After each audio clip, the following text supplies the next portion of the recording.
Mes chers compatriotes, bonjour, bonsoir, selon l'endroit où vous trouvez sur cette planète pour suivre ma communication. Je suis Armand Mondiono Diangenda Boutelesi, le Vinoumouneur. Ma communication d'aujourd'hui s'intitule « Collinet Makosso, homme d'État ou caniche de la République ». Personne n'est plus détesté que celui qui dit la vérité. Cette assertion est de Platon. Elle est d'autant plus vraie qu'en dire le contraire serait mentir selon le vieux sage Corbeau machuaniste. Chers compatriotes, permettez-nous d'égrener des points qui nous paraissent insoutenables et biscornus quant à l'engagement politique de l'actuel chef de l'exécutif, autrement dit, M. Collinet Makosso. Ancien secrétaire général de la jeunesse du RDPS, arrivé en politique dans les valises de Chister Chikaya, dénué de formation politique de base et nourri par les soutiens indéfectibles et claniques de Mme Sassou, qui lui confia les clés de la lugubre association Congo Assistance. M. Collinet Makosso se vit pousser les ailes, ignorant le B à bas des notions protocolaires et confondant confusément la gérontocratie et le protocole, car on rappellera que c'est lui qui est le Premier ministre et non Dominique Okemba.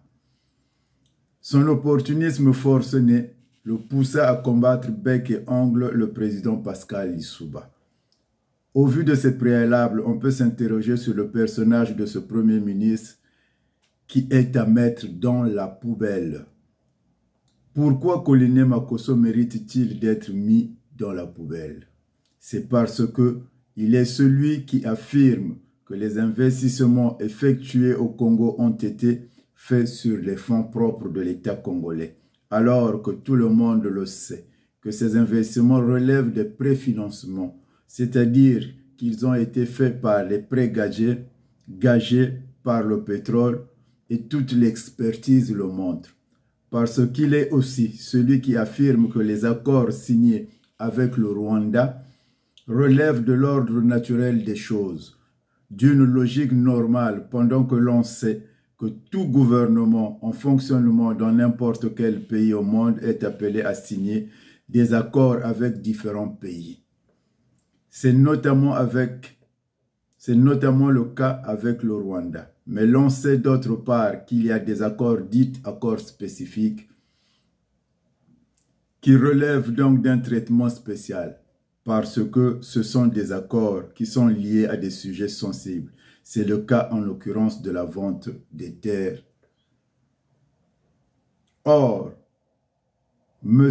Collinet Makosso s'est emmené devant la représentation nationale, le Parlement, avec une pile des accords, des vieux accords, comme pour noyer le poisson sur le caractère très spécifique de la question des terres.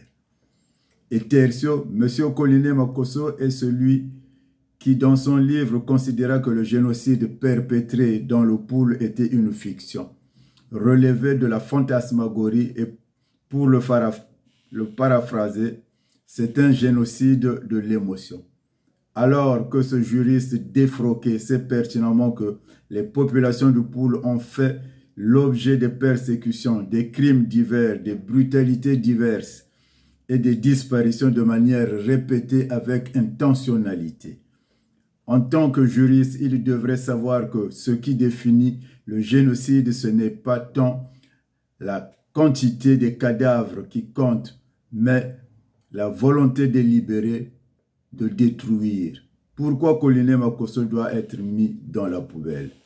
Parce que M. Collinet Makosso s'est enfermé dans le reniement, le déni et dans le mensonge le plus éhonté. Qui plus est, M.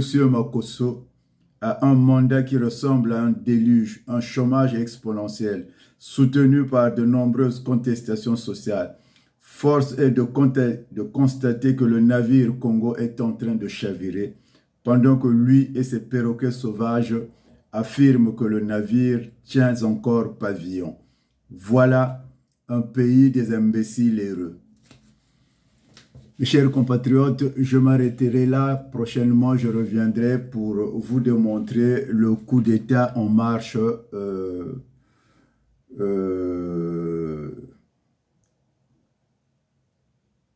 la prise de pouvoir pacifiquement au Congo.